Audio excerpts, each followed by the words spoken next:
I'm about to show you the oldest story ever told. Genesis 2:8 says, "The Lord God planted a garden in Eden, in the east, and there he put the man he had formed. Trees with fruit that looked amazing, rivers flowing in 4 directions, and everything perfect." But here's what makes this story stick. They had one rule. Just one. And what happened next? Let's find out. Genesis 2:15 tells us God put Adam in the garden to work it and keep it. Not just to chill, to care for it, to protect it. Then comes verse 16-17, and listen carefully. "You may surely eat of every tree of the garden,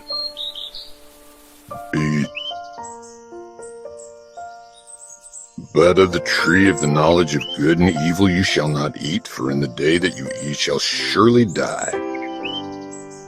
Every tree but one. That's the deal. Clear. Simple.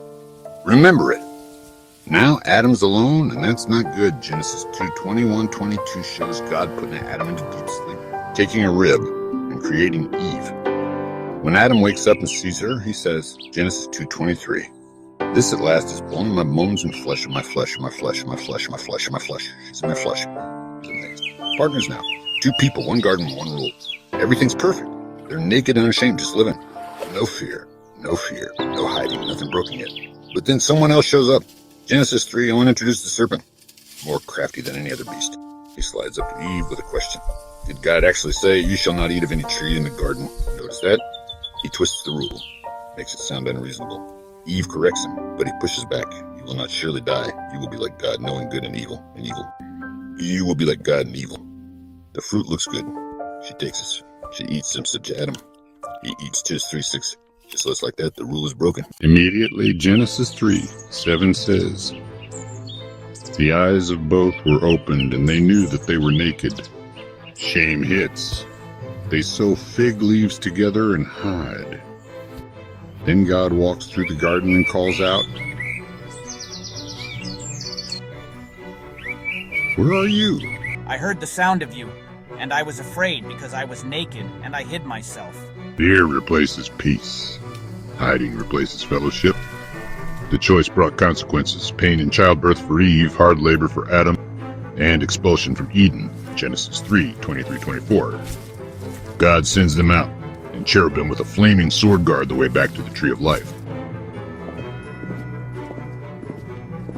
But even in judgment, there's a thread of hope. Genesis 3:15 hints at a future promise, a descendant who will crush the serpent's head. And Genesis 3:21 shows God making garments of skin for them, covering their shame. They lost the garden, but the story doesn't end there. This is the beginning of the long road back, a road that runs through the rest of the Bible, pointing toward restoration.